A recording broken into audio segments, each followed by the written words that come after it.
Ladies and gentlemen, this might be the most unbelievable and surprising review I've ever done on this channel. Everyone knows how hard I am on the MCU, and they do deserve it. Because of all the mediocre to awful content that they've put out, especially recently. I'm even harder on James Gunn, who I admittedly am not a fan of. But in this case, I have to be honest, and I have to at least give some credit where it is due. Otherwise, I wouldn't be doing my job. Let's discuss. Our content sucks. Our content. I watch so you don't have to.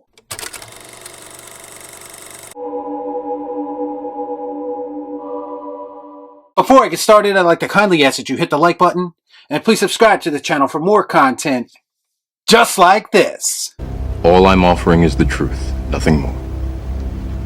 So, in preparation for watching Guardians of the Galaxy 3, I took the opportunity to watch the original Guardians of the Galaxy for the second time ever, and I also watched Volume 2 for the first time ever. Jesus Christ, it's about time! The original gets a lot of credit for taking a chance on some less established characters and turning them into household names, something that I cannot take away from that movie or the MCU regardless of how I feel about it. I mean, personally, overall, I felt like the original movie was fine, if not a bit overrated, and I pretty much felt the same way watching it this week for the second time. And then I watched Volume 2 and I noticed almost right away a drastic dip in quality from the original. And upon looking into it, it came to no surprise to me that James Gunn had more creative freedom on Volume 2 than he did on the original. And it is very obvious if you watch Volume 2 because his DNA is all over it. It is literally everything I think of when I think of a James Gunn movie. I mean, there were literal poop, piss, and dick jokes in the first 30 minutes of that movie.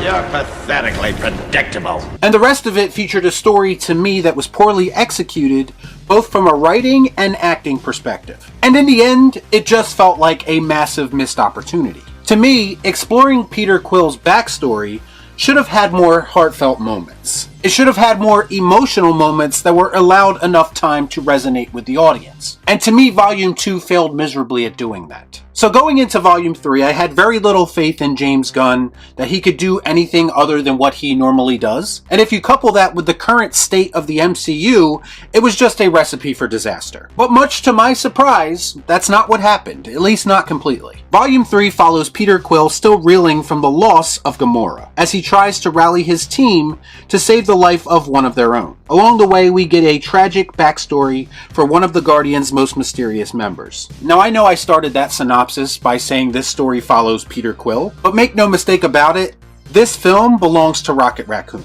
In fact, Rocket's story and how it unfolds in this movie is easily the best part of it. It was actually so well done by Marvel standards that I almost felt like I was watching something produced by a completely different studio.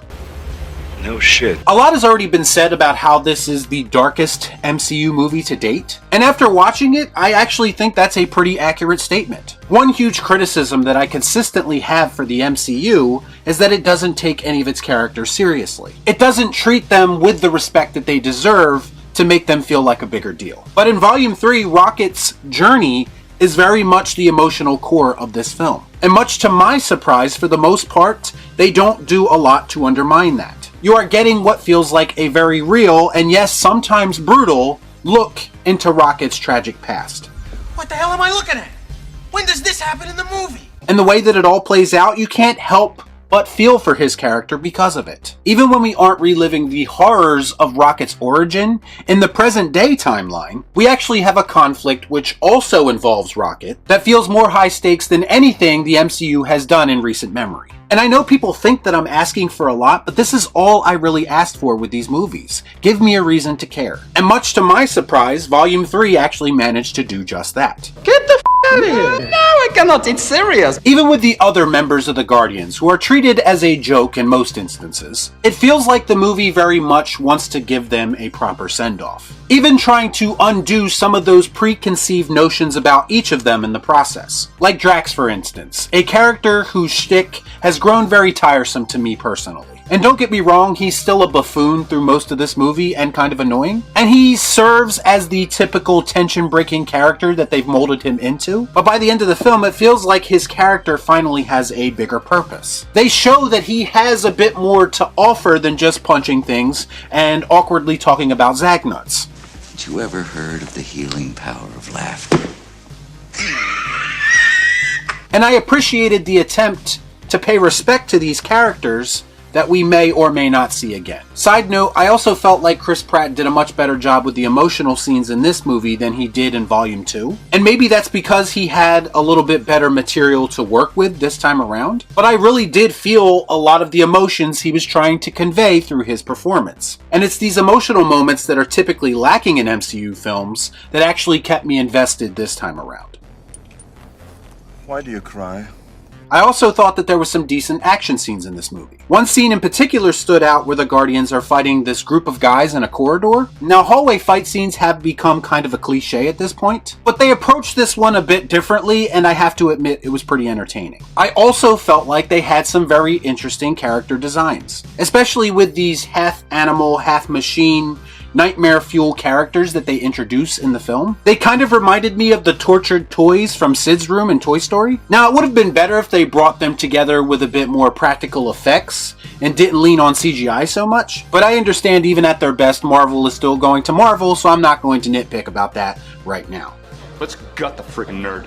Now, to be clear, this movie wasn't all sunshine and rainbows. I did feel like the runtime was way too long and it did drag in some places and did feel kind of bloated as well. I think the MCU still has a villain problem that they will probably never be able to fix. This villain is shown to be inherently evil and a bit more brutal than you would expect for a movie like this. The issue is that his motivations are kind of cliche, and that's what makes him a one-dimensional character. Also, this film features the introduction of Adam Warlock to the MCU, and if I'm being honest, based on what they gave us, he probably should have been left out. I highly doubt that fans of Adam Warlock will be satisfied with this man-child version of the character. His introduction to me was just a complete misstep. This is whack! I can't get jiggy with this shit! And then, of course, we have the elephant in the room, the bane of my existence. And yes, I'm talking about cringe comedy, and yes, to take it even a step further, James Gunn's typical juvenile comedy. My issue is that this type of stuff typically dominates these movies, which is an instant turnoff for me personally as a moviegoer.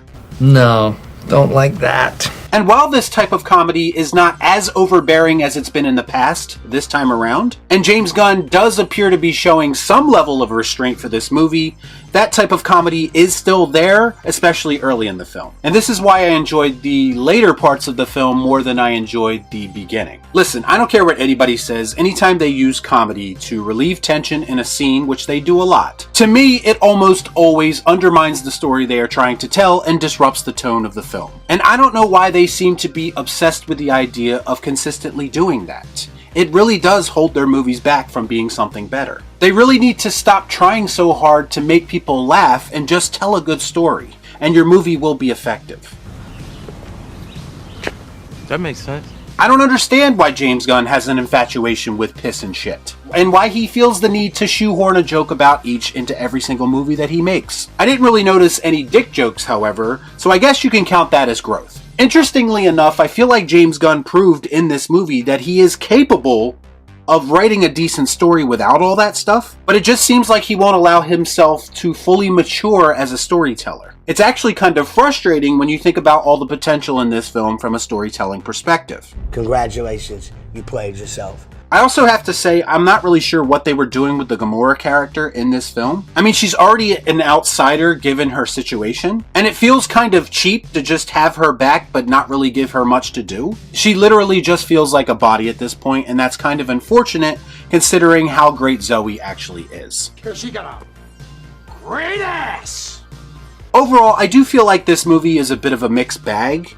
But much to my surprise, I didn't hate myself while watching it. I think Volume 3 did a great job of making me feel something, finally, when watching an MCU movie. Some of the typical MCU pitfalls are still there, but to me, this was easily the best movie in Phase 4 or 5 at this point. I know that's not saying much, but still. I have to give credit where credit is due. I was invested in this movie to an extent, even with its flaws, and that's why I'm going to give it the Cathouse. Saved by kitty litter. Y'all be cool. Right on.